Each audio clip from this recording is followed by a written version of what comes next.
एक बड़ी दिलचस्प कहानी है और इस कहानी में एक सबक है।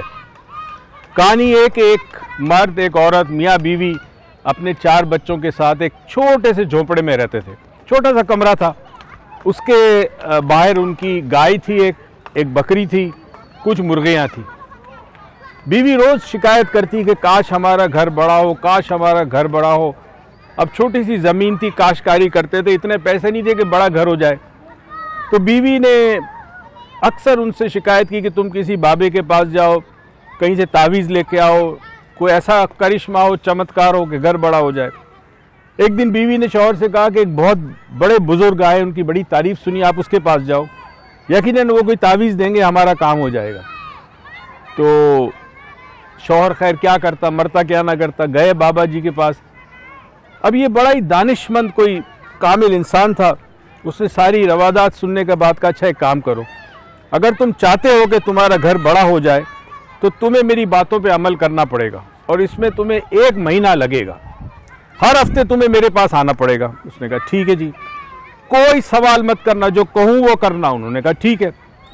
खैर जी, इसने कहा अच्छा यह बताओ, आज से लेकर 1 हफ्ते तक तुम अपने कमरे में जब रात को सो तो मुर्गियाँ ले आना। उसने कहा जी हमारे पास वैसे ही घर में जगह नहीं है, कमरे में मुर्गियाँ लाएंगे।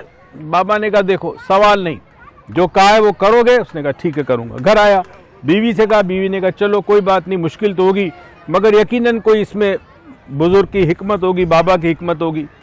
1 हफ्ता बड़ी मुश्किल से गुजरा जी। रात भर मुर्गियाँ उछलती, तंग करती, इनको नींद नहीं आती थी। 1 हफ्ते के बाद बीवी ने कहा चलो आज जाओ, आज बाबा कोई चमत्कार करेंगे, कोई नई चीज़ बताएंगे। बाबा के पास शौहर आया। शौहर ने कहा बड़ी मुश्किल से हमने वक्त गुजारा, ये मुर्गियाँ रात को तंग करती है। उसने कहा अच्छा ठीक है कोई बात, अब एक काम करो, आज से लेकर 1 हफ्ते तक जो तुम्हारे पास बकरी है उसको भी अंदर रख लो। उसने कहा बाबा मुर्गियाँ बकरी रखेंगे कैसे चलेगा, मैंने तुमसे कहा था सवाल मत करना। अब ये बेचारा परेशान हो के आया, बीवी से कहा, बीवी ने कहा अल्लाह कैसे होगा, मुर्गियाँ पहले से ही रात को हम रखते हैं, बकरी भी रखेंगे तो सोएंगे कैसे। तो शौहर ने याद दिलाया कि देखो तुमने ही मुझसे कहा था और बाबा ने मुझसे कहा है कि सवाल मत करना, 4 हफ्ते में तुम्हारा घर बड़ा हो जाएगा। खैर जी, ये हफ्ता भी बड़ी मुश्किल से गुजरा। मुर्गियाँ बकरी परेशान हो गए। 1 हफ्ते के बाद वो बाबा के पास गया, आंखें सूजी हुई, बाबा जी अब कुछ करो, चमत्कार करो। बकरी भी अब कमरे में, वो रात को मैं करती है, मुर्गियाँ उछलती है।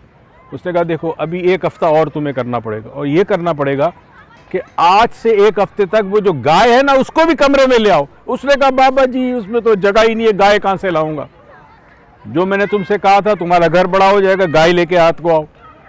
खैर जी वो घर गया। बीवी ने कहा अच्छा ये तो बड़ा मसला हो गया, अब कैसे सोएंगे हम, गाय भी होगी, बकरी भी होगी, मुर्गियाँ भी होंगी, हम भी होंगे, बच्चे भी होंगे, कैसे सोएंगे। शौहर ने कहा क्या करूँ बताओ, मना कर दूँ। कहते नहीं चलो कर कोशिश करते हैं। खैर जी उस रात से उन्होंने गाय को कमरे में सुलाना शुरू कर दिया। गाय भी सोती रही। अब जो 1 हफ्ता गुजरा वो कयामत का था, यानी इतनी तकलीफ कि जो बयान नहीं की जा सकती। 1 हफ्ते के बाद वो बाबा के पास गया, हाथ जोड़ के कहा बाबा जी अब तो हमसे बर्दाश्त नहीं होता, बकरी भी है, गाय भी है, सब कुछ। बाबा ने कहा बस ठीक है, आज से लेकर 1 हफ्ते तक तमाम मुर्गियों को, बकरी को, गाय को बाहर निकालो और 1 हफ्ते बाद मेरे पास आओ। अब रात को उन्होंने सारे जानवर को बाहर निकाल दिया। तो बीवी ने कहा अरे मुझे तो अंदाजा नहीं था ये घर इतना बड़ा है। होए होए होए।